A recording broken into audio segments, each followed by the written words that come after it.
Bonjour à tous. Alors la dernière fois, on a expliqué pourquoi l'âme elle était descendue sur terre. Et maintenant, on va développer l'intérêt des épreuves pour se rapprocher d'Hachem. Il y a une règle. Tout celui qui n'a pas d'épreuve, il ne peut pas se rapprocher d'Hachem. On dit que le serpent, à l'époque d'Adam et Ève, le serpent, après avoir fait fauter l'homme et sa femme, Hachem l'a maudit. C'est quoi cette malédiction qu'il lui a fait? Il lui a dit, tu mangeras la poussière de la terre. Tous les sages s'interrogent. La poussière de la terre, mais c'est pas une malédiction, c'est le top. Le serpent, il y a de la poussière partout. Alors le serpent, il aura de quoi manger tout le temps. C'est magnifique. En fait, nos sages, ils expliquent comme ça que une personne qui a tout, qui a la cuillère en argent dans la bouche, qui a tout sans difficulté, comme ce serpent qui pourra manger quand il veut, où il veut, alors en vérité, c'est comme ça que Dieu préserve une personne, elle peut s'éloigner d'Hachem jusqu'à l'oublier. Il y a une expression comme ça qui dit que, et c'est quelque chose qui nous touche tous, il faut faire absolument attention à ne pas rentrer dans cette notion de croire en la force de mon bras, la puissance de mon bras. C'est quoi la puissance de mon bras finalement? C'est de croire que j'ai une capacité à réaliser des choses, à réussir des choses sans Hachem. Le Dor à Maboul, le fameux, la génération du déluge, c'est ça qui s'est passé. Pourquoi il y a eu ce déluge finalement? Pourquoi finalement ils sont arrivés au niveau où ils ont commencé à rejeter Hachem, à se prendre pour eux-mêmes des dieux? Il faut savoir qu'à l'époque du Maboul, eux-mêmes avaient des très grands pouvoirs. Ça va faire plaisir à certains, mais en fait, il faut savoir que c'est à cette époque-là, ils avaient des pouvoirs tellement puissants qu'ils pouvaient voler dans les airs. Ça rappelle quelqu'un. Il faut savoir que nos sages ils disent qu'une gerbe de blé, elle pouvait donner, si ma mémoire est bonne, autant de blé que 40 ans de pousse. 40 ans d'un champ. Que si un champ avait poussé pendant 40 ans, c'était autant qu'une gerbe à l'époque du déluge. Imaginez la profusion. Les fruits étaient gigantesques. C'était incroyable. Le climat était parfait. Il n'y avait pas d'hiver, il n'y avait pas d'été. Tout était doux. C'était vraiment parfait. Et à un moment donné, Hachem il a vu que cette génération-là, elle commençait à décliner. Et elle a commencé en fait à tout simplement croire en la force de leurs bras et la puissance de leurs mains. Ils ont commencé à dire quoi? Quand Noach, il a commencé à venir et à parler au peuple et il leur dire voilà, il y a Hachem qui a décrété un déluge et ça va être une catastrophe, il va inonder la terre, il va éradiquer toute vie sans forme de vie, faites tchouva. Personne ne l'écoutait. Et qu'est-ce qu'ils ont répondu? Ils ont répondu un truc terrible. Ils ont dit que Hachem il ouvre les cataractes des cieux, ça veut dire on va dire les portes des cieux qui vont déverser l'eau. Et nous, on mettra nos enfants pour boucher ça, il n'y a pas de problème, on va se débrouiller. Tellement ils étaient sûrs d'eux. Et on voit que c'est ça qui a frappé la génération du déluge. Sachez que quand quelqu'un il a beaucoup d'épreuves, il ne faut pas chercher à fuir les épreuves. En fait, Hachem ne cherche à travers l'épreuve qu'une seule chose. C'est à, entre guillemets, forcer l'homme à se tourner vers Hachem. C'est sa seule volonté à Hachem. Et sachez que c'est pas que les gens qui sont loin de la Torah et des mitzvot, de la Torah et des préceptes, on va dire ça comme ça, que ça touche. Tout le monde est touché par ça. Et l'intention d'Hachem, elle est pareille pour tous. Ça veut dire que pour celui qui étudie la Torah ou pour celui qui étudie pas la Torah, Hachem, on est ses enfants. Vous savez, j'ai étudié ce Shabbat, quelque chose de très très beau. Rabbi Nachman, il dit comme ça, il dit que dans la Torah, Hachem, il a dit que les enfants d'Israël, les Bnei Israël, c'est ses enfants. C'est mes enfants.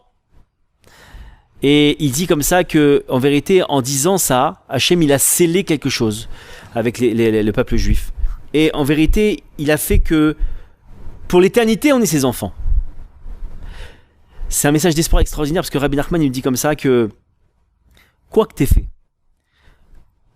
là où t'es tombé, n'importe où t'es tombé, les pires choses que t'as fait, n'oublie jamais que t'es le fils d'Hachem. Même si t'as l'impression qu'Hachem il est loin, qu'il t'a rejeté, que tu sens pas bon, que t'es plein de souillure, t'es l'enfant d'Hachem. Parce que Hachem il a signé ça pour l'éternité. T'es l'enfant d'Hachem pour l'éternité. Vous savez, ceux qui sont papas, qui nous écoutent, ou maman, ils savent de quoi je parle. Un enfant qui fait les pires bêtises, qui casse le vase de mémé, je sais pas quoi, qu'elle avait hérité de peu importe, qui coûte des millions de dollars. Alors ça va faire un pansement au cœur, les parents ils vont pas être contents, mais à la fin cet enfant-là on va quand même lui pardonner et ça reste notre fils ou notre fille. Sachez que nous sommes les enfants d'Hachem. Quoi qu'on fasse, Hachem il nous aime d'un amour sans aucune condition. Quoi qu'on fasse, Hachem ne nous rejettera jamais. Il nous aime. Et ne pas l'oublier parce que c'est fondamental. Maintenant je ferme cette parenthèse. Et le fait que souvent dans l'épreuve on a l'impression que tout est noir, alors Hachem en vérité il s'occulte, c'est-à-dire qu'il n'est pas visible, mais il ne faut pas croire qu'il n'est pas là. Vous savez, souvent on donne cette image là que des fois il y a deux personnes qui sont l'une face à l'autre en train de discuter et entre les deux il y en a une des deux qui tire le rideau. Alors l'autre elle a l'impression qu'elle est partie. Mais en fait c'est juste un rideau qui est tiré. Et l'autre personne n'a pas bougé de sa place. C'est la même chose avec Hachem. Les gens ils croient que parce que on rentre dans un tourbillon d'épreuves, que c'est dur, qu'on n'arrive plus à avancer, qu'on n'arrive pas à s'en sortir, qu'on ne voit pas d'issue de secours. Alors sachez que Hachem il est malgré tout à côté de nous. Même si avant l'épreuve on avait l'impression qu'on nageait dans le bonheur, que Hachem il était là, et que maintenant tout est lugubre, tout est ténèbres, on ne sait plus où on en est, et ben sachez que malgré tout, c'est juste que Hachem il a tiré le rideau, mais il reste à sa position, c'est-à-dire à côté de nous. Et ça, c'est important de le savoir. Maintenant, pourquoi aussi Hachem il s'occulte, il se cache dans l'épreuve, on ne le voit pas de manière précise, parce que nos sages ils disent comme ça que la lumière divine, elle est trop forte, et qu'on doit l'occulter. Vous savez, comme la lumière du soleil, alors on doit la cacher. Il y a une histoire comme ça qu'on raconte qu'il y a un homme, un jour, il est venu voir Rabbi Akiva, il me semble, peu importe, un Tana, un grand sage du Talmud. Je crois que c'est un empereur qui était venu voir un empereur romain. Et il est venu voir comme ça, il lui dit mais dis-moi, tu parles de Dieu comme ça, mais tu l'as jamais vu Dieu? Qu'est-ce qui dit qu'il existe? Alors Rabbi Akiva il lui dit écoute, rendez-vous demain ici au même endroit à midi pile, et je te répondrai. Alors il lui dit, alors le lendemain midi arrive, le rendez-vous, les deux intervenants du rendez-vous arrivent, et le Tana, on va dire que c'est Rabbi Akiva, je sais plus mais peu importe, il dit à l'empereur romain, il lui dit regarde, j'aimerais que tu regardes le soleil comme ça pendant 1 minute. Pas plus, 1 minute, c'est pas grand chose 1 minute. Ah, il dit mais t'étais un malade, je vais me brûler les yeux, tu peux pas faire ça. Le soleil c'est beaucoup trop puissant. Alors le Rabbi Akiva il lui a répondu, il lui a dit regarde, la création, tu peux pas la regarder pendant plus d'1 minute. Alors imagine le créateur, à quel point tu peux pas le regarder et le voir sans mourir, sans que ses yeux ils soient percés, ils soient brûlés. Et l'empereur, il a accepté la réponse. Sachez que